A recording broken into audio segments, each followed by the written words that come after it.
Pero no es allí donde ocultan la verdad, sino en el versículo 12 de ese capítulo 9 de Hebreos. En todo el libro de Hebreos, sobre todo en este capítulo 8 y 9, se nos está diciendo que Jesús entró en el lugar santísimo para mostrar su sangre. Lo dice de manera clara. No entró con la sangre de becerros, ovejas, machos cabríos, sino que entró con su propia sangre, porque ese mismo hecho de necesitar la sangre para presentarse delante de Dios demuestra que el sitio donde entró es el lugar santísimo, claro. Y los adventistas lo ocultan. ¿Para qué? Los seguidores Para poder de Elena de White y su doctrina herética. Sí, es una doctrina herética. Son ellos los que han sacado a Jesús del lugar santísimo. Sí, el lugar santísimo. Ellos han sacado a Jesús, o mejor dicho, nunca lo dejaron entrar, sino hasta 1844. Vamos a ver si eso es así, según la Biblia. No podemos ver eso según los escritos de la señora de Elena de White, aunque los adventistas, para poder justificar una herejía que casi que ni el diablo lo había inventado, han dicho que Elena de White tiene un grado de inspiración de segundo grado, claro, para poder hacer valer doctrinas que van en contra de la inspiración bíblica. Los escritos de la señora Elena, dicen ellos, son de inspiración de segundo grado, por lo tanto hemos de creerlo. Claro, eso lo hacen para poderle dar validez a enseñanzas como estas, o como esta que estamos viendo aquí, donde vemos que Jesús, cuando ascendió, traspasó los cielos. Jesús, cuando ascendió, traspasó los cielos. Está dicho, eso está escrito también. No lo invento, está escrito. Léase. Hebreos 4 y 5, 6, 7, está dicho allí. Él traspasó los cielos. Es decir, no se halló un lugar en toda la creación para un ser como ese. Como decíamos antes, ¿a dónde fue? No hay lugar para un ser tan grande como Jesús, que es hombre y es Dios. No existe otra cosa igual, no existe un guerrero como ese. Aquí le envidian, le tienen celos. El diablo mismo también, claro. Por eso, porque es gallardo, valiente, no hay ninguno. No se halló lugar, sino en el seno del Padre. En el seno del Padre no hay arcángeles, amigo, ni ángeles. Nadie, ni los hombres pueden entrar allí, a menos que tengan deidad. Y solo hay uno que tiene deidad, por lo cual es Dios. Y ese es Jesús, el que se encarnó en María. Eso no es mitología griega. Se encarnó de verdad. No es un cigoto bajado del cielo, completo. No. Se encarnó en María. Lleva sangre de María. Eso lo decimos en otro vídeo. Bueno, aquí lo que nos compete, nos interesa ahora, lo que nos ocupa, que es Jesús en el lugar santísimo. Algo que han negado los seguidores de Elena de White. Porque no siguen la Biblia, siguen los escritos, los libros de Elena de White. Bueno, lo han sacado al Señor del lugar santísimo, violando el versículo 3 y 12 de Hebreos 9, sobre todo el 12. Y leo directamente de la Biblia, Casiodoro de Reina Mejor, que fue él el que la tradujo, ¿no? Después de todo fue él. En el capítulo 8 dice, ahora bien, el punto principal de lo que venimos diciendo es que tenemos tal sumo sacerdote, tenemos, tiempo presente, tenemos, está hablando Pablo, después de la resurrección y ascensión del Señor, cuando traspasó los cielos, el cual se sentó a la diestra del trono de la majestad en los cielos. Se sentó a la diestra del Padre, está en la presencia del Padre, está allí, de la majestad en los cielos. Ese es el mismísimo trono de Dios, donde Dios se manifiesta. A ver que les explique una cosa. Dios está en todas partes, sí, es omnipresente, pero Él eligió dentro de su creación, dentro del tiempo y el espacio, un lugar donde manifestarse, a donde pudieran acudir todas sus criaturas a hablar con Él, como en el caso de Adán y Job, ¿no? Cuando lo pidió en el trono, claro, fue allí, fueron los hijos de Dios, fueron todos a hablar con el Padre, con el Señor. Bueno, Dios tiene un lugar en la creación, en el espacio y el tiempo, donde Él se manifiesta y donde Él dice cosas, imparte órdenes, etc. Así que allí está Jesús, a la diestra del Padre, está a la diestra de la majestad. Y lo dice como sumo sacerdote, es que está escrito. Es que ese es el problema que tienen todas estas personas que no van siguiendo la Biblia ni la doctrina bíblica, sino los escritos de Russell, ¿no? Los arrianos de Russell, que son los testigos de Russell, más bien, o van siguiendo la doctrina de Elena de White, los escritos de Elena de White, al que han dado un grado de inspiración de segundo orden, de segundo grado. Claro que después le niegan a los católicos romanos la inspiración de los deuterocanónicos. Hay quien los llama apócrifos. Yo prefiero deuterocanónicos. A la Iglesia de Roma le niegan eso. Pero los escritos de Elena de White, no, esos tienen una inspiración de segundo grado. Son válidos. Hombre, no puede ser. No puede estar eso por encima de la Biblia. Porque ellos siguen eso, no siguen la Biblia. Pues bien, el versículo 2 de ese capítulo 8 dice, ministro del santuario, lo está diciendo. Jesús, sumo sacerdote, a la diestra del Padre, de Dios, de la majestad, ministro del santuario, el santuario celestial, y del verdadero tabernáculo que levantó el Señor, no el hombre. Lo levantó el Señor, ¿dónde? En el cielo, no el hombre. El que levantó Moisés, el hombre, ese es terrenal. Pero Jesús está aquí, se está diciendo, santuario, el verdadero. Claro, no la copia, el terrenal era una copia, como está dicho más adelante aquí en Hebreos. Pues bien, eso es lo que se dice aquí. Y también se dice en el capítulo 9, que leo el versículo 3. Tras el segundo velo, estaba la parte del tabernáculo llamado lugar santísimo. Sí, la Biblia habla de un lugar santísimo, tanto en el tabernáculo celestial como en el terrenal. Aquí, en el capítulo 9, se habla de las diferentes partes que tenía el tabernáculo. La primera era el lugar santo, y después, detrás del segundo velo, estaba el lugar santísimo. Y aquí en griego está escrito, tras el segundo velo, el segundo, no el primero, porque detrás del primero estaba el lugar santo y detrás del segundo el lugar santísimo. Y lo dice, ese es el problema otra vez, que está escrito, dice, versículo 3, tras el segundo velo estaba la parte del tabernáculo llamado lugar santísimo. Se nombra aquí el lugar santísimo. ¿Por qué? ¿A raíz de qué? ¿A cuenta de qué se nombra aquí eso? ¿Qué nos va a decir ahora el escritor? Sí, está escrito, Agia Agion, santo de los santos. Esa sería una traducción literal, pero lo ponemos por lo que quiere decir, lugar santísimo. Bueno, aquí la Biblia, luego leemos en el capítulo 9, el versículo 11, que dice, pero estando ya presente Cristo, sumo sacerdote de los bienes venideros,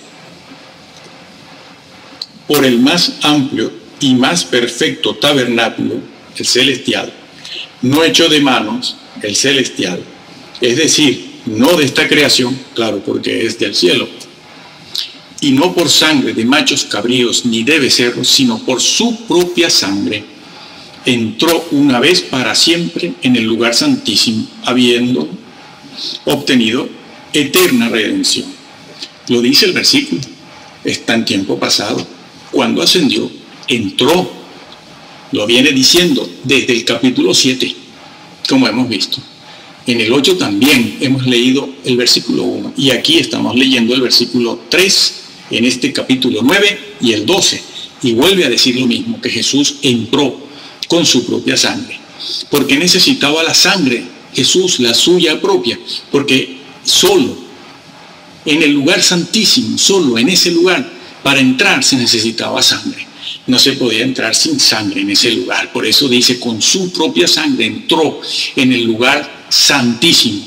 No es honesto de parte de los adventistas poner aquí, en lugar del lugar santo o lugar santísimo, santuario. como si ponen tienda, o santuario, o tabernáculo. No deben quitar esa palabra. Y ahí la han quitado en sus versiones. Y después la llaman Reina Valera. Reina Valera no hizo eso. Reina Valera tradujo correctamente, mejor dicho, Casiodoro de Reina, perdón, las cosas como tienen que ser. Porque hay ciertos detalles históricos. Así que aquí se dice en el versículo 11 y el 12 que él entró en un tabernáculo perfecto, no hecho de mano, a la diestra del Padre, en el trono celestial, a la diestra de la majestad, en el lugar santísimo, y no con sangre ajena, ni de becerros, ni de ovejas, sino la suya propia. Acuérdense de lo que hemos venido hablando, que esa sangre tiene un carácter legal, jurídico, está blindada, es así, inalienable, su función sacerdotal. Pero esa función sacerdotal la ganó con esa sangre. Es la sangre de Jesús, como dice la Biblia, como dice el texto bíblico. Estos son los que han vencido por la sangre del Cordero Jesucristo. Sí, han vencido por la sangre.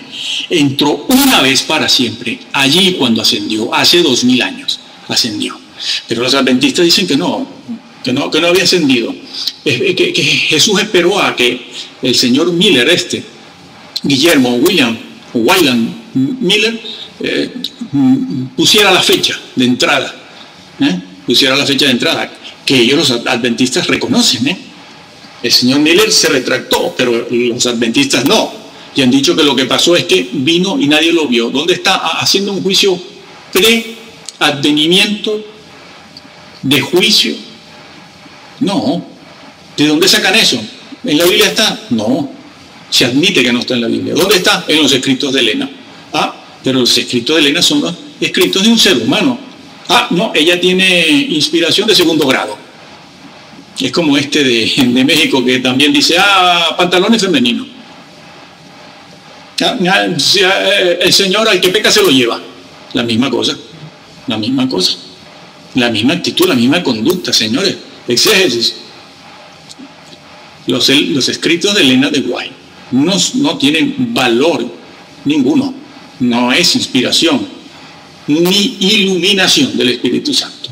El Señor entró en el tabernáculo celestial, en el lugar santísimo, y ustedes la Biblia la han torcido.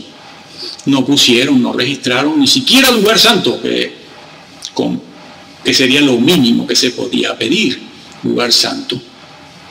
Pero es propio traducir lugar santísimo porque está hablándose del lugar santísimo. El trono de Dios no, pusieron tabernáculo, como si ponen tienda, como si ponen cualquier otra cosa. Santuario. ¿Por qué? Ahora lo explicamos. Una cosa es un santuario y otra cosa es, o una tienda, y otra cosa es un lugar, el lugar santo, y otra cosa es el lugar santísimo. El vocablo santuario es un vocablo que se utiliza, lo pueden ver en cualquier diccionario. Los adventistas ocultan la verdad. Quien no conoce la historia no puede saberlo. Pero el versículo 3 del capítulo 9 de Hebreos lo dice. Lugar santísimo, se está refiriendo allí al lugar santísimo, ¿no? Haga agión, en griego, santos de los santos. Por lo tanto, la traducción debe ser esa, lugar santísimo. Pero no es allí donde ocultan la verdad, sino en el versículo 12 de ese capítulo 9 de Hebreos.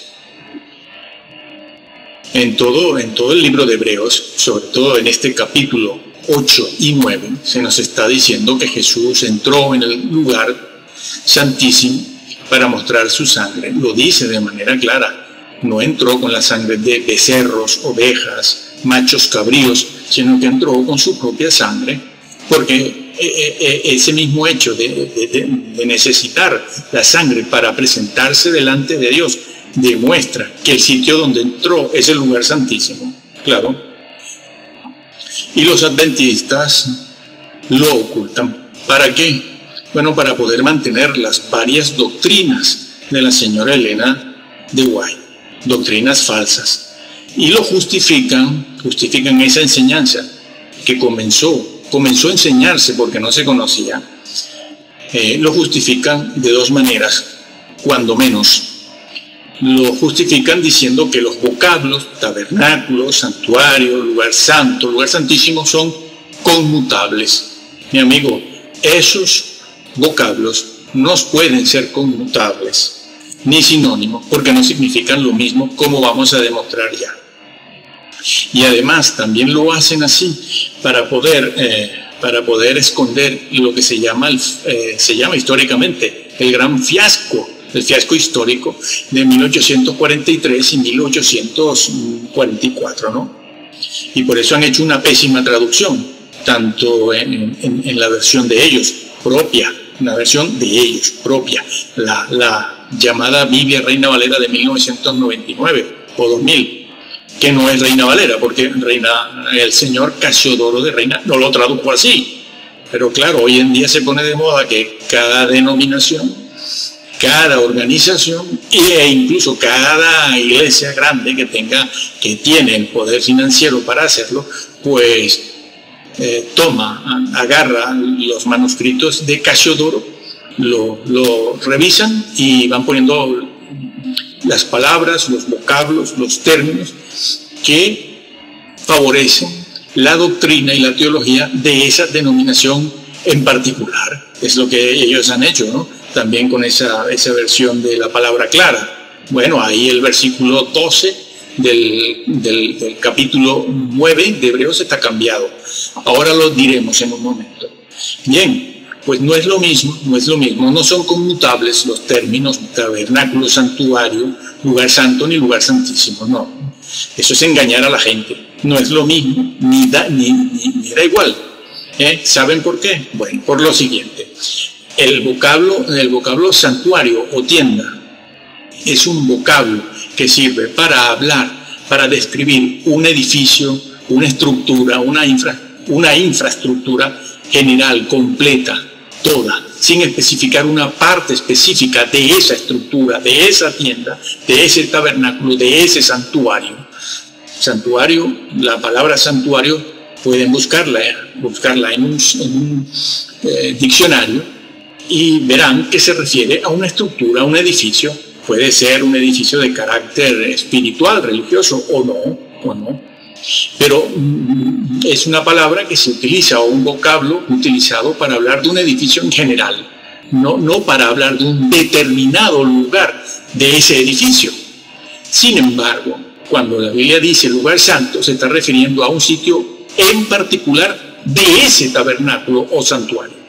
El lugar santo es un lugar específico, determinado, el que estaba después del primer velo. Al entrar, además, en la parte interna del tabernáculo, propiamente. Entonces no son intercambiables, no digan eso, están engañando, y falsean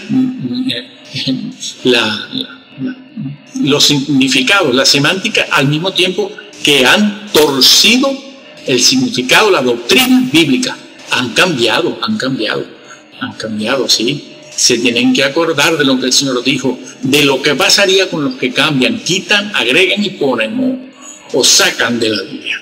Entonces, otra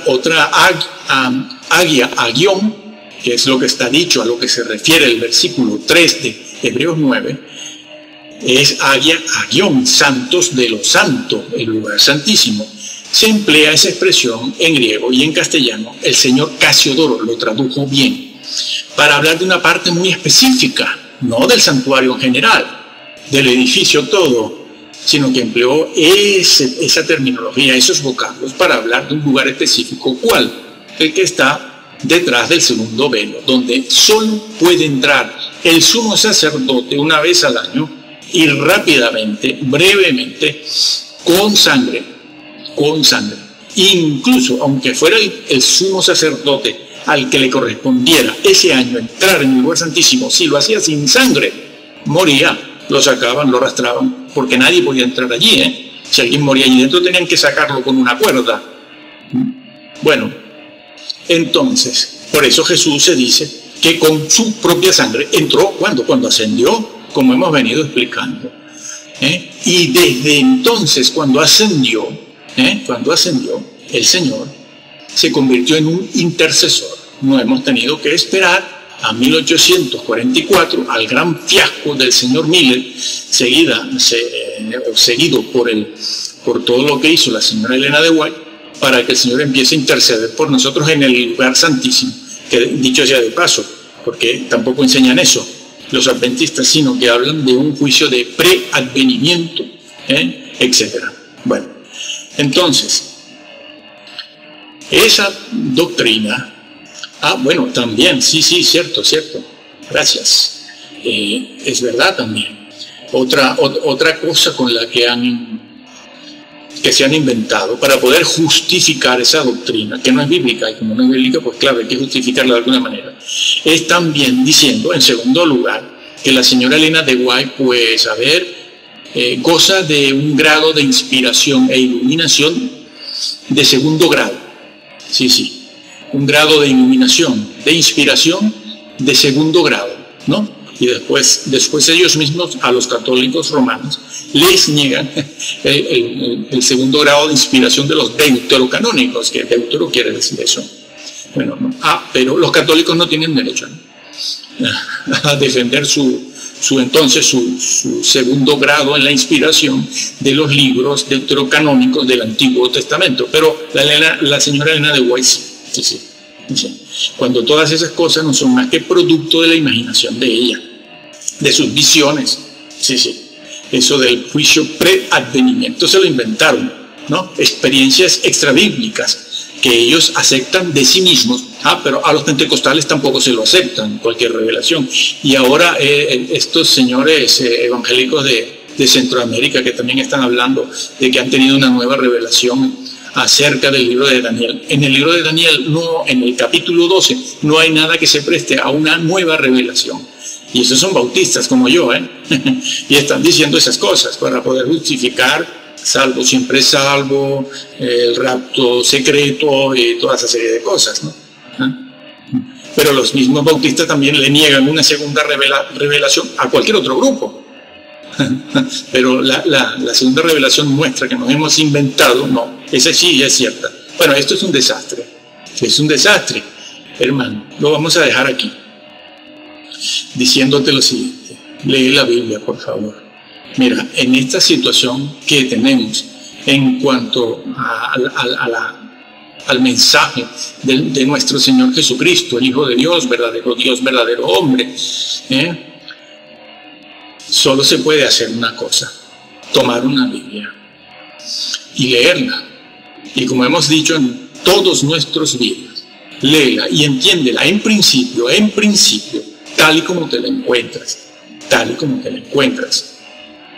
así como está, no la cambies. Si alguna vaca sagrada te dice que, bueno, es que esa palabra no significa lo que quiere decir, no le hagas caso, porque él no lo sabe. Ahora se ha puesto de moda. Cuando llegan a algunos versículos un poco conflictivos, no, la Biblia no es conflictiva, como dicen. Un versículo que no pueden entenderlo o no se entiende a la primera lectura, a la segunda lectura, porque hay que averiguar y estudiar mucho, enseguida lo arreglan diciendo, bueno, es que ese es el problema de las traducciones, que las traducciones, sí, y la persona que lo dice sabe mucho es un filólogo griego o hebreo, sí, seguro, y dicen, bueno, ese es el problema de las traducciones, pero eso no es lo que se quiere decir aquí. Lo hacen incluso con el libro de la vida. Sí, dicen, bueno, el libro de la vida, pero es que esto está mal traducido. Que no se puede hacer la circuncisión, sí, pero que esa es una traducción que está mal hecha. Roma traduce mal. Y así van todos, de todo tipo, de toda denominación. No hagas caso, te lo digo yo, que he pasado por la universidad y un seminario muchas veces. Entonces, no hagas caso. Lee la traducción en principio de Casiodoro de Reina. Léela. Y a partir de ahí puedes leer algunas otras versiones de confianza, que es necesario, y algún par de versiones mesiánicas. Muchas de ellas, hay un par de ellas buenas, que son buenas. No soy mesiánico, pero reconozco la verdad allí donde esté, porque es que si no hay manera de saber quién nos dice la verdad, porque Muchas de estas personas están también magnetizadas, polarizadas, tienen sus intereses. Claro, yo estoy dentro, en la crema y la pomada. Lo sé, porque tengo 42 años bien. Yo soy abuelo. Bueno, lee la Biblia, tal y como te la encuentras, tal y como te la encuentras. No le hagas caso a nadie, a ninguna vaca sagrada. Léela y créela como está y pídele al Señor y al Espíritu Santo que te revele la verdad. Y estudia, indaga, averigua, escudriña, compra manuales sobre el griego, sobre el hebreo. Investiga, verás que te vas a llevar sorpresas si lo haces regularmente, en forma disciplinada, y tienes esa convicción de hacerlo. Y que el Señor te guarde, te bendiga y te proteja de toda la mentira que estamos viendo. No en vano el Señor lo dijo, que hacia el final de los tiempos, justo antes de su venida, ¿qué iba a pasar? Se amontonarían. Busca la palabra amontonar. Busca la palabra. A ver, de todo lo que se está viendo, a ver cuántos son de verdad. Es más, te dejo otra tarea. Una falta de integridad tremenda hay en estos ministros de todas las denominaciones. Sí, la palabra integridad aparece en la Biblia. Aparece en la Biblia después de 43 años, donde hemos estado en iglesias y escuchado muchas cosas. En 43 años que nosotros recordemos, solo en 2 oportunidades escuchamos a un ministro, a un pastor hablar de la integridad. ¿Qué es la integridad en la Biblia? ¿Qué es? El vocablo aparece, búsquese. A ver, que el Señor te guarde, que el Señor te bendiga. Bueno, Jesús está allí intercediendo por eso. Y el versículo 25 dice que puede salvar perpetuamente. Bueno, vamos a ver. La palabra que aparece aquí, salvar, aparece en infinitivo. Simplemente habla de la acción salvar. No dice más nada. Sí, en el griego. Exégesis. Una exégesis simple, sencilla. Salvar, infinitivo. El infinitivo no lleva número, no lleva género, no lleva persona. No indica absolutamente nada, sino la acción. La salvación. Pero no dice más nada. Pero aquí en este versículo, ese infinitivo está calificado. Está definido, ¿sí? Dice salvar perpetuamente. Esa palabra, perpetuamente. En el cielo vamos a ser salvos también. No, se está refiriendo aquí a la tierra. Puede salvar aquí en la tierra perpetuamente. Algunas traducciones hoy en día ponen salvar completamente. A lo mejor lees una Biblia, dice, como Reina Valera, por ejemplo, perpetuamente, y está bien puesto. Y a lo mejor lees en otra y aparece completamente. Dice, bueno, pero ¿es perpetuamente o es completamente? Bueno, la traducción más cercana al original es absolutamente por completo. Sí, te lo explico. Puede salvar perpetuamente, completamente, es decir, en forma absoluta. ¿A qué se refiere? A que es capaz no solo el Señor, la intercesión, la mediación del Señor, no solo es capaz Él, en ese trabajo, en esa función de sumo sacerdote, no solo es capaz de haberte salvado el día que te convertiste, y en el presente, que suponemos que somos salvos ahora, eres salvo ahora, sino que es capaz de salvarte, incluso de llevar tu salvación hasta el final, absolutamente, perpetuamente, completa, hasta que se complete la salvación, hasta el día en que te presentes delante del Señor. Eso es lo que significa este versículo, esta palabra, esta frase en el versículo 25 de Hebreos 7. ¿Lo sabías? ¿Te lo han dicho? ¿O lo van a negar los que están en los púlpitos? Salvar perpetuamente. ¿Por qué? Porque la salvación es eso, amigo. Se puede entristecer al Espíritu Santo, hasta apagarlo, y eso no es lo que debe hacerse. ¿Qué debe hacerse? Trabajar por la comida que a vida eterna permanece. Estar ocupados en nuestra salvación con temor y temblor, ocupados. Ese vocablo, ocupados, como ya dijimos, completar, es decir, completa ese trabajo. Ocúpate en completar ese trabajo. Ocupaos, para que seas hallado digno en aquel día. Sí, digno, no con el Espíritu Santo apagado o entristecido. No, para que no nos alejemos, avergonzados, para que nuestras vestiduras no estén manchadas porque no entras. Sí. El nombre en el libro de la vida se puede borrar, como ya dijimos en otra parte. Y allí lo demostramos. Se puede borrar. El Señor no está mintiendo. Ni existen dos libros diferentes, el libro del Cordero del libro de la vida. Se dice en Apocalipsis 20, el versículo final donde está el trono, allí está el libro de la vida, y se nombra 2 veces. Y se dice que el que no fue encontrado su nombre escrito allí, va al lago de fuego.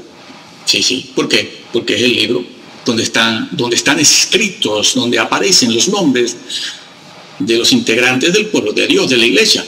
Es que se le mencionó ese libro a los 12 apóstoles. No pueden decir que los apóstoles no pertenecen a la iglesia, incluido el de Judas. Y también se le nombra a la iglesia de Sardis. No pueden decir que no es una iglesia cristiana, como hacen algunos, por cierto. Esa no es una iglesia cristiana. ¿Y cómo que no? ¿Desde cuándo? Bueno, pero ahora no nos detenemos en ese particular. Bueno, sí. Eso es lo que se dice ahí, completamente. Puede salvar completamente. No solo la posición judicial, sino la condición espiritual, que te lo enseñen tus pastores. Hace falta que los ministros que están en los púlpitos sean honestos, que estén interesados más en la verdad que en el propio crédito pastoral. Claro, es que si no, están haciendo un esfuerzo para mandar a la gente al infierno. Nosotros estamos predicando por aquí la verdad, y al lado están los ruselistas arrianos mandando a la gente al infierno. ¿Por qué? Porque niegan, entre otras cosas, ¿no?, que Jesús sea Dios. Le quitan la deidad, no que sea Dios. Esa frase está mal dicha. No, Jesús no es que sea Dios, porque eso se confunde con que es Dios el Padre. No, Jesús tiene deidad. El Padre tiene deidad y el Espíritu Santo tiene deidad. Pues es Dios. No son dioses, no, es Dios. También en ese mismo versículo 25 se dice: puede salvar perpetuamente a los que por él se acercan a Dios, se están acercando. Los creyentes se acercan a uno a través de otro. Son dos distintos. Los creyentes, repetimos, se acercan a uno que es el Padre a través de otro. No del mismo, no de sí mismo. Se acercan a Jesús a través de sí mismo. Del mismo Jesús. No, eso no es lo que dice el versículo. Tienen que tener cuidado, porque negar la Trinidad es cerrarse la puerta del reino eterno. Como este predicador de grandes masas en México, que en una de sus predicaciones, está grabado, por supuesto, está en vídeo, decía que no hacía falta creer en la Trinidad, que lo único que tienes que creer es que Jesús derramó la sangre. Pero lo que tú creyeras de la Trinidad, eso no tiene importancia ninguna, ¿no? Bueno, ya tenemos un vídeo sobre ese disparate. Si niegas la Trinidad, estás negando al mismo Jesús. Ese es el problema. Estás negando su labor redentora. Estás negando su resurrección. Estás negando su papel, su función sacerdotal de sumo sacerdote delante del Padre. Entonces, el versículo 25 del capítulo 7 lo dice claramente. Se acercan a Él. ¿A quién? Al Padre. ¿A través de quién? De Jesús. O se acercan por Él, por Jesús, a través de Jesús, al Padre. Viviendo Jesús siempre para interceder por ellos, claro. Jesús vive, sí. ¿Qué hace Jesús en el cielo ahora, en este momento, en su reino, en el trono, a la diestra del Padre? Interceder, ese es su trabajo. Su trabajo comenzó cuando ascendió, no terminó. Comenzó una labor intercesora. ¿Por los incrédulos? No, como hemos dicho ya. Por los que son salvos, como está diciendo Pablo aquí en el libro a los Hebreos, como lo dice Pablo aquí. Acerquémonos, una invitación a los mismos creyentes a acercarse para que Jesús siga intercediendo. Sí, necesitamos que interceda. ¿Por qué? Porque cuando pecamos, cuando apostatamos, cuando torcemos la doctrina, la palabra de Dios, y cuando pecamos, necesitamos ser perdonados. Sí, no se piense que porque salvos, una vez salvo, como enseña este Señor, ya de todas maneras tú entras, no pasa nada. No, Jesús tiene que volver a interceder por ti. Tiene que volver a interceder por ti. Si no, no se diría lo que se dice en 1 de Juan 2:1. Si alguno ha pecado, abogado tenemos para con el Padre, a Jesucristo el justo. Jesús vive para eso. Lamentablemente los creyentes han invalidado de diversas formas esta función de Jesús, que vive para interceder y mediar por los creyentes. ¿Por qué? Porque no oran. Oran alguna vez en el templo, pero no lo tienen como una costumbre, no lo tienen como un hábito. Algunos llegan a pensar e incluso a decir que es que no son santurrones para estar todo el día orando.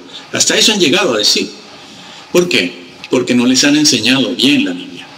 Las personas que están en los púlpitos predicando en forma masiva a multitudes de fama internacional, esas personas no están haciendo exégesis.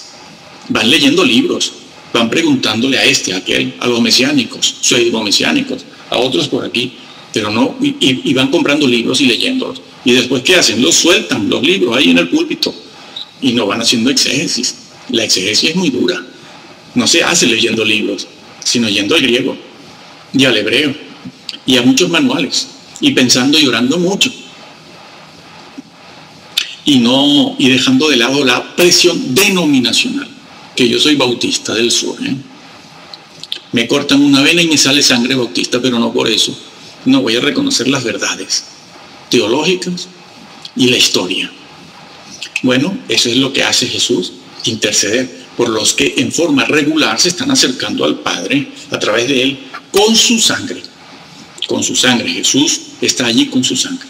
No intercede por inconversos, sino por creyentes. Así que Jesús intercede, como hemos dicho, con su sangre en el trono. Y no solo el día en que una persona se convirtió, no solo en ese día. Así pues que Jesús continúa su sacerdocio permanentemente, y a veces tiene que abogar por los cristianos. Pero los cristianos hoy en día oran muy poco, demasiado poco, no tienen esa costumbre. ¿Por qué? Porque ya son salvos. Si oran o no es otro problema. Pero recuérdese que el cristiano que no tenga las vestiduras blancas no entra. No entra. Es por eso.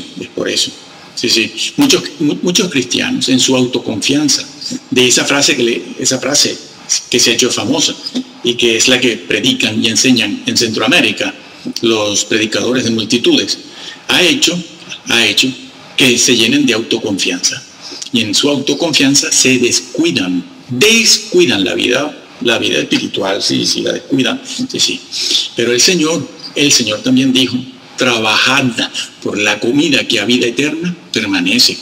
Tengo que trabajar por la salvación. Sí. También está dicho por Pablo cuando dijo: ocupaos en vuestra salvación. Ese vocablo, ocupaos, o ese versículo, mejor dicho, al cual le hemos hecho una exégesis. En otro video. Ese vocablo significa completar. Ocupaos es completar, llevar a feliz término la salvación, lo dice el versículo. Ocupaos en vuestra, no la de otros, la vuestra, la que habéis obtenido. Sí. Trabajad por la comida que a vida eterna permanece. Trabajad, ocupaos en vuestra salvación. ¿Cómo escaparemos si descuidamos una salvación tan grande? Sí, que dicen que descuidar, ¿cómo escaparemos? Enseñan y dicen que ¿cómo escaparemos de la disciplina? No, hombre, no. No hay. Mateo 24 dice: mas es decir, Jesús, por cuanto permanece para siempre, es decir, Él no vuelve a morir, tiene un sacerdocio que inmutable, es decir, no cambia. ¿Cómo que no cambia? ¿Qué quiere decir eso? El sacerdocio de Jesús no cambia. Ah, bueno, muy bien, perfecto, no cambia. Yo tampoco cambio. No, vamos a ver. No. ¿Qué significa eso? ¿Qué quiere decirse con eso? ¿Por qué se nos dice eso a nosotros cuando vamos a acercarnos o para acercarnos al trono de la gracia, al trono celestial? Pues por algo muy importante. Dice, no cambia, es decir, ese vocablo inmutable, que en otras partes se traduce también de otra manera, de otra forma, significa inalterable, no cambia porque es inalienable. Ese es el término que se tiene que usar aquí. Es un término jurídico también, amigo. Jurídico, sí señor, inalienable, que está blindado. ¿Qué es lo que está blindado? El sacerdocio, lo está diciendo. Está escrito, no hay para dónde ir, no puedes tomar ni coger para otra parte. Es un sacerdocio inalienable, blindado. Es un término jurídico que se utiliza, eso tiene una implicación jurídica. Se refiere a una propiedad, cuando una propiedad está blindada y es inalienable por los cuatro costados. Un sacerdocio que tiene un carácter legal, una propiedad, una casa, un carro, un coche que está blindado, su propiedad, desde el punto de vista legal. No cambia, no puede cambiar ni en fondo ni en forma. De ninguna de las maneras, no se puede hacer nada con esa propiedad. En este caso, el sacerdocio de Jesús, su sacerdocio. No se puede hacer nada que no lo haga él mismo. Ese sacerdocio tiene un carácter legal porque se consiguió legalmente, jurídicamente. No cambia ni en fondo ni en forma. No se puede vender, no se puede alquilar, no se puede ceder desde el punto de vista legal, no se puede transferir, no se puede a otros hombres, no. Ahora vemos por qué. No se puede transferir. ¿Por qué? Porque es un derecho ganado, un derecho legal ganado y es intransferible. ¿Se lo ganó a quién? A Satanás. Cuerpo a cuerpo, amigo, cuerpo a cuerpo, en el mismo terreno. Un hombre, no, Dios no. Dios no ganó esa victoria sobre Satanás, fue un hombre, el hombre Jesús. En su naturaleza humana ganó esa victoria, ganó esa batalla y esa guerra. Sí, fíjate lo grande que es ese hombrecito Jesús, que tiene deidad, por lo tanto podemos decir que es Dios. Pero debemos aclarar que es Dios el Hijo. Es Dios el Hijo. Pues ese hombrecito, lo fuerte que es, para que lo vayan ahora comparando con Gandhi, desde los púlpitos de esta gente. Estos de México lo comparan con la Madre Teresa. Dicen, este de México que hablaba de las trompetas. En septiembre pasado dice, ay, la Madre Teresa, qué grande es Jesús y tú no lo haces grande. Tú vas haciendo grande a los hombres, sobre todo si son bautistas masones, que eso es lo que haces. Y los creyentes poco les importa eso, ellos no saben qué hacer con esa información que le das. Y si le dicen que salvo siempre salvo, ya se van tranquilos para sus casas y no los amonestas como deberías. Bueno, cópiate esto y disimuladamente a ver si corrigen, que no se entere nadie. Sí, Jesús, el hombre, lo venció a Satanás. Un hombre venció a un querubín, nada menos. ¿Qué te parece? De rodillas tendríamos que amanecer cada día dando gracias. Si no, pregúntale eso a un endemoniado que ha dejado, que Jesús, al cual Jesús ha libertado de eso. Son personas que agradecen muchísimo y valoran muchísimo la obra de Jesús, porque ellos saben lo que son los demonios. Ellos saben bien lo que es el infierno. Muy bien. Jesús ganó eso. Ese sacerdocio es un derecho inalienable, blindado, no lo puede vender, no lo puede ceder a ningún otro sacerdote, pastor, diácono, lo que sea, estudiante de la Biblia, doctor, bachiller, lo que sea, licenciado. No puede, Jesús no puede, porque es un tema legal. Y los hombres no pueden tener ese derecho porque no tenían la deidad necesaria para ganarle, poder interceder delante de Dios. Porque para llegar al trono no solo se ha de ser un hombre perfecto. Allí, al seno del Padre, donde está Jesús, que está en el seno no hay ángeles, no, a ver si los adventistas y ruselistas dejan de decir que es el arcángel Miguel. Los arcángeles no tienen acceso ni derecho al seno del Padre, porque el seno del Padre es el propio interior de Dios.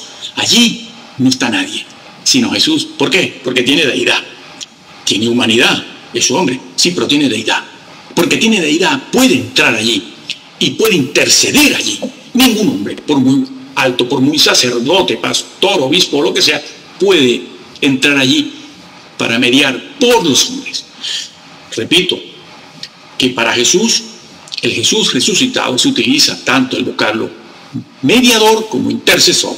Así que no vengan a separarlos ahora para decir que hay hombres que pueden ser intercesores y Jesús solo es mediador. No.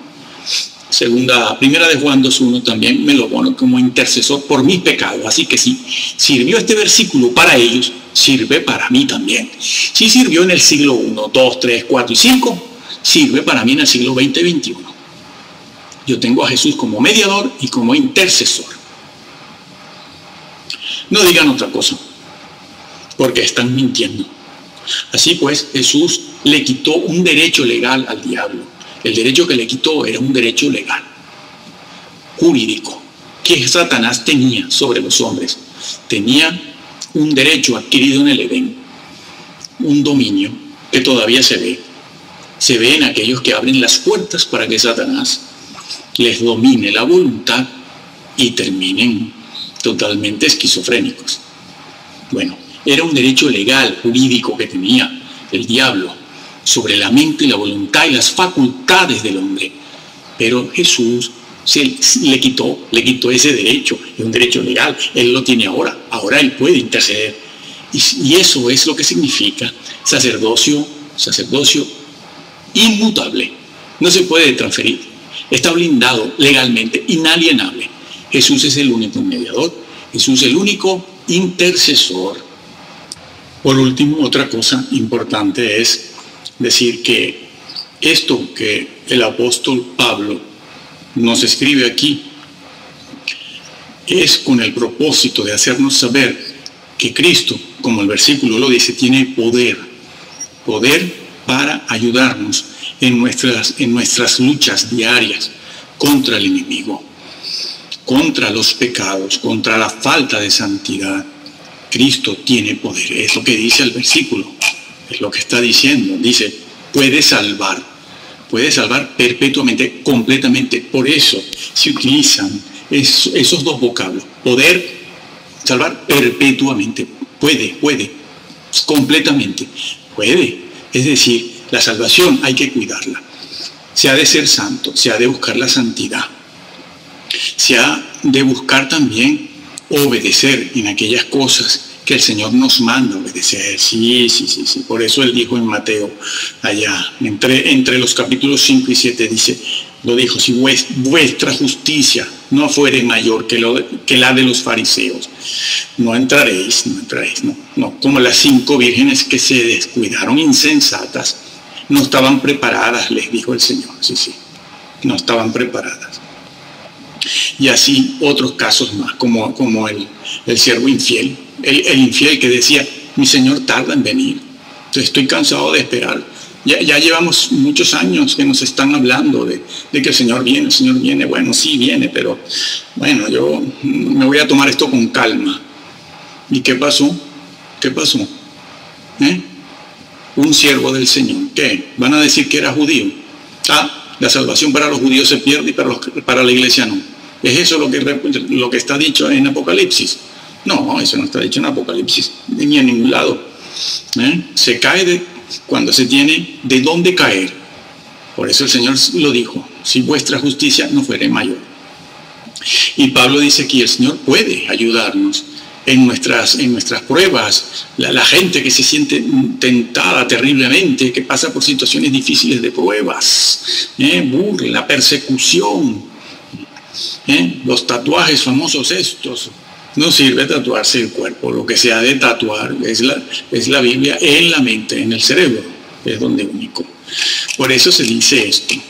Y otra cosa importante que vemos aquí, otra vez lo repetimos, es que te acercas según el libro de Hebreos, según está escrito aquí, desde el capítulo 1, el capítulo 2, 4, el 5, el 6 y el 8, 7, 8 y 9 especialmente, se ve al Padre, a quien tenemos que dirigirnos en el nombre o a través de otra persona que es Jesús. Son dos, se acerca a uno a través del otro. Nosotros, como creyentes, nos acercamos a Dios, el Padre está escrito, nos acercamos a Dios el Padre a través de Jesús otro, a uno a través de otro.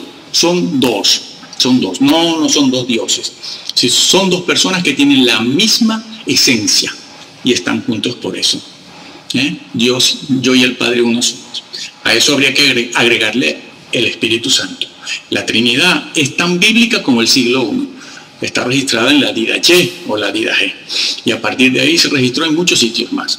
No es algo que inventó Roma. Roma no existía en el siglo I, ni en el siglo II, ni en el 3 ni en el 4. Hay que esperar al 5 o al 6 para verla tal y como está hoy, más o menos. Así que cuidado con los mesiánicos y con los muchos grupos evangélicos también que ahora niegan la Trinidad también. Fíjense que creo que, si mal no recuerdo, en Juan 8, el mismo Señor lo dice, dos son los que dan testimonio de lo que yo hago, el Padre y el Hijo. Lo dice, no hay que ir a 1 de Juan 5, 7.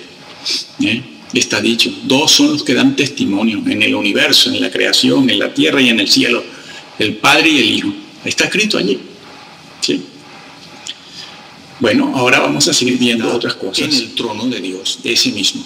Bueno, Pablo nos hace una invitación a acercarnos en oración a ese tabernáculo donde está el trono.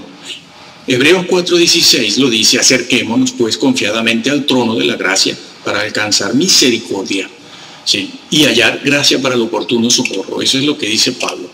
Esa expresión, acerquémonos, no está dirigida a incrédulos, como algunos han dado por hecho, que está hablándole Pablo a incrédulos para que se acerquen a Dios y se conviertan.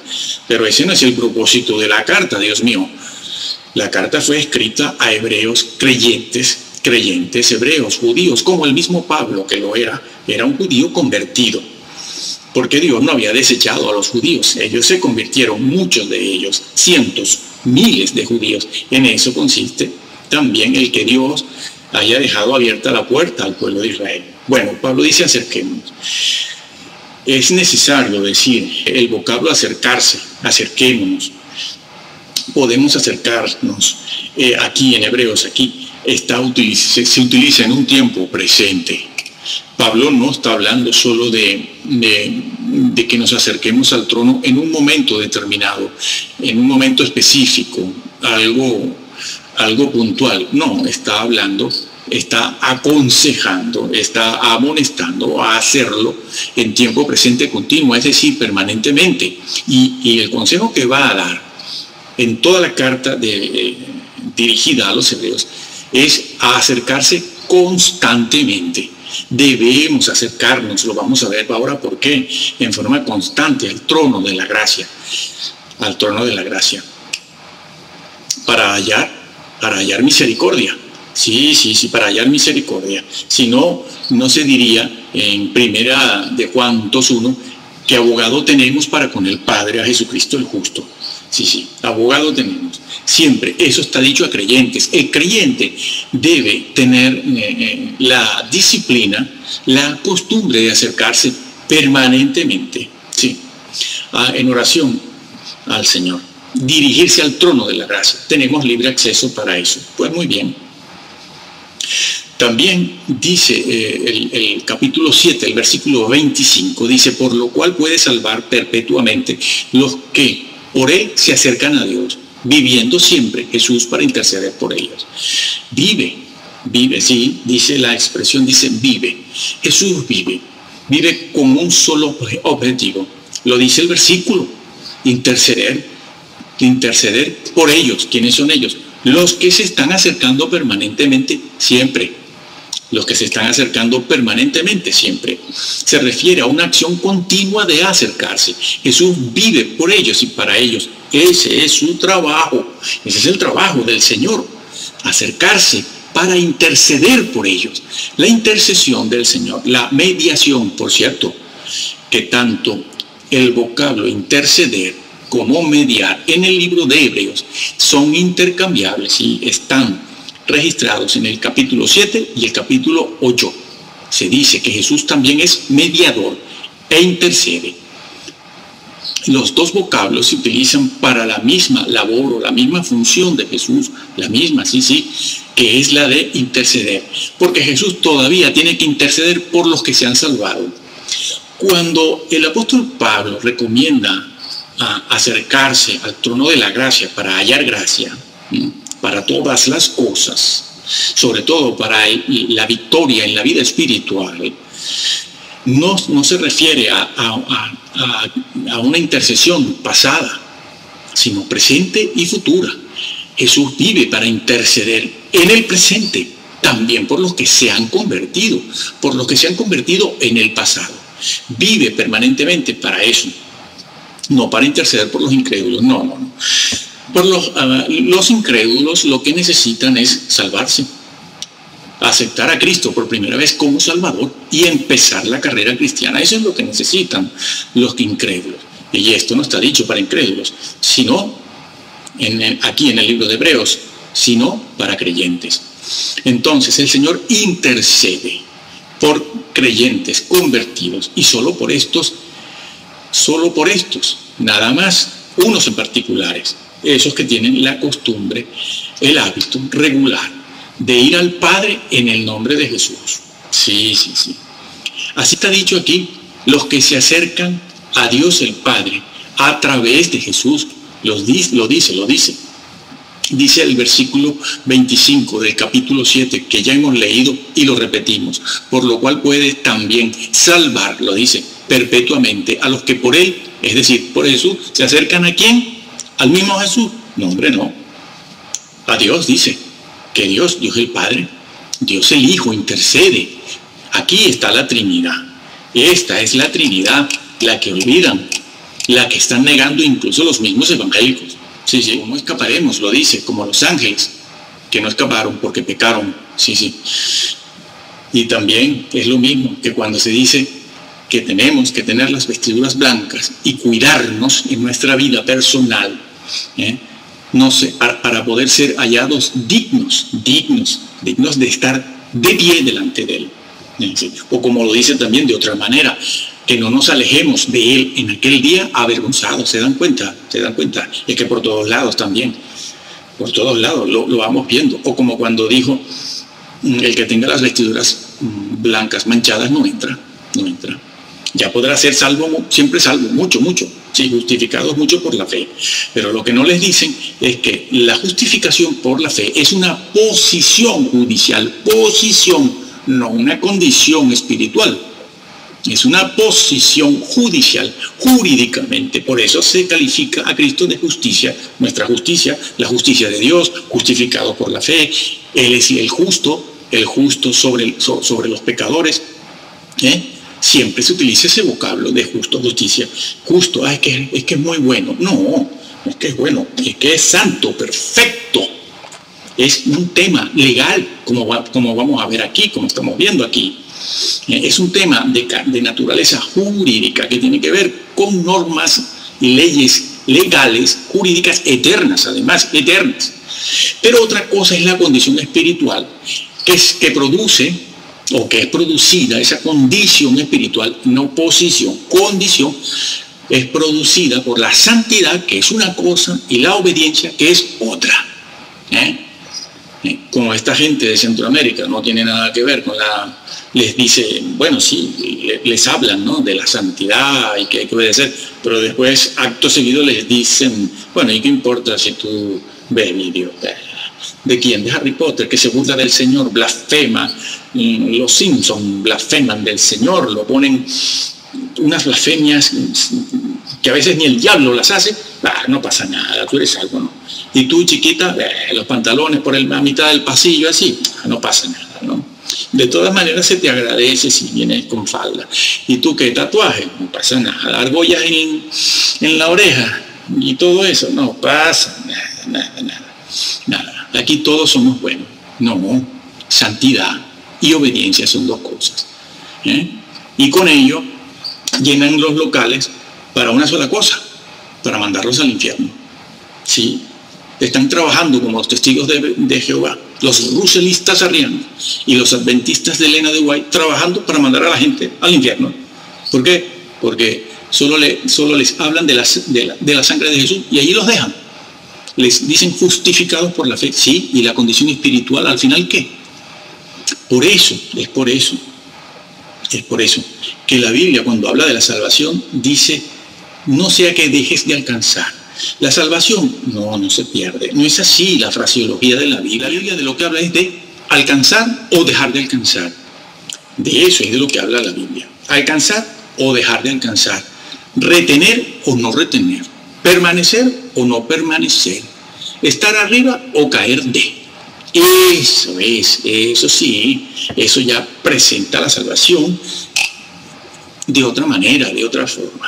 Bueno, no. Es que eso está dicho por todas partes. A ver, las 5 vírgenes, ¿qué pasó con ellas? Esperaban al Señor, sabían del Señor, estaban vestidas en la forma y manera apropiada, como decimos en otros vídeos, tantos vídeos que hay sobre eso, pero con la exégesis. No visto desde la Biblia. Una exégesis no visto con el cristal o con las gafas o lentes calvinistas o arminianas, no, o agustinianas o platónicas, no, visto con las gafas de la misma Biblia. Vamos al griego, vamos al hebreo y vamos a la historia. Tanto los padres de la iglesia como los reformadores. Yo también pertenezco a la reforma, pero no me trago todo. ¿Por qué? Porque conozco la historia. Quien no la conoce no puede hacer teología. Y no lo sentimos. No puede, no sabe, porque va creyendo lo que le van diciendo ahora, no lo que dice la Biblia. Bueno, entonces, así que las 10 vírgenes. ¿Y qué pasó con 5 de ellas? Estaban vestidas en forma apropiada para la ocasión, que era esperar a Jesús. Se sabía que venía, lo sabían, y estaban las 10 juntas allí, con sus lámparas, con su aceite, con sus trajes apropiados para la ocasión. Todo el mundo lo sabía, pero hay una diferencia notable. No tomaron aceite extra. Y entonces dicen estos predicadores que no eran salvas. No, Jesús no dice, no se han salvado. No han recibido el Espíritu Santo. No han pasado al frente. No es eso lo que se dice. ¿Por qué violan, alteran lo que está escrito? El Señor dijo, no estaban preparadas. Y ese vocablo, preparados o preparadas, se utiliza siempre para eso en otras partes de la Biblia. Está en otros lugares. Bien, una persona puede ser salva, ¿sí? Justificada por la fe, sí, pero también puede entristecer al Espíritu Santo. ¿O es que eso no lo dice la Biblia? Entristecerlo. ¿Y cómo se entristece el Espíritu Santo? ¿Cómo se le entristece a una persona? Ofendiéndolo. Solo hay una manera y una forma de ofender al Espíritu Santo, ofendiéndolo. ¿Y cómo se le ofende? ¿Dejando de creer? No, porque nosotros ya creemos, ¿no? No será esa la manera, yo creo. Y las iglesias están llenas, como nunca en historia, Y que nadie piense que la suya sola es la que está llena, porque están llenas todas las iglesias están llenas, todas, de cualquier corte, de cualquier fe, de cualquier credo, todas están llenas. Pero se puede entristecer al Espíritu Santo cuando no se es santo, cuando se rechaza la verdad escrita se rechaza, cuando no se obedece, cuando uno escucha que debe quitarse el tatuaje, vestirse decentemente y no lo hace, porque como yo soy ya salvo, pues no pasa nada. No, estás entristeciendo hasta apagar al Espíritu Santo. Piénsese que esa fue la advertencia que le hizo Jesús a los de su tiempo. La blasfemia contra el Espíritu Santo no puede ser perdonada, no puede serlo. No es que no quiera el Señor, es que no puede ser. ¿Por qué? Porque la blasfemia contra el Espíritu Santo significa rechazar la luz que el Espíritu Santo está tratando de poner en la mente, en la cabeza de una persona cuando lee o escucha la verdad.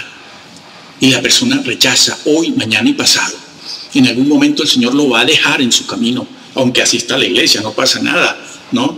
La persona se va a enterar en el trono, en el juicio final, se enterará de que no entra. No, claro, como aquellos, ¿no? Con el currículum que esgrimían, ¿no? Hemos hecho esto, hemos hecho lo otro, hemos hecho aquí, allá, hemos exorcizado, hemos predicado, hemos profetizado, hemos viajado, hemos hecho el bien, que eso no se puede hacer, eso no se puede hacer de cualquier forma, ni lo hace cualquiera, que son muchas cosas juntas que hay que hacerlas, a ver quién las hace. Bueno, pues blasfemaban contra el Espíritu Santo. ¿Por qué? Porque no se dejaban convencer. Nadie se convence de lo que no quiere ser convencido. Y esa es la blasfemia, no aceptar la verdad, la doctrina para ser santo y para obedecer. Sí, Jesús lo dijo, por tus palabras serás justificado y por tus palabras serás condenado. El vocablo allí, como ya explicamos en otro lugar, no se refiere a una grosería, una palabra obscena, se refiere a la doctrina. Es decir, por tu doctrina también vas a ser justificado y por tu doctrina vas a ser condenado.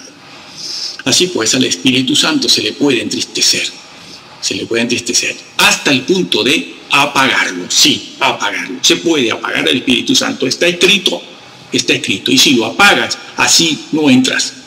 ¿Entienden ahora por qué no se entra? ¿Entienden ahora los procesos? Es que nadie habla de entristecer y apagar. Y a las vírgenes se les apagó la lámpara. No estaban preparadas. El Señor lo dijo. Ustedes no estaban preparadas. Y usa lo que sí posiblemente es un hebraísmo, ¿no? O un modismo de ellos. No quiero saber nada de ustedes. Sí, el Señor lo dijo. Apartaos de mí. No quiero saber nada de ustedes. Sí. Qué severo. Solo porque no estaba preparada, pero yo soy creyente. El Señor lo dijo muchas veces. Lo advirtió al que venciere. Perseverar. Sí, perseverar al que venciere. En medio de las dificultades, vencer. Porque la salvación en la Biblia se presenta en 3 tiempos. Fui salvo.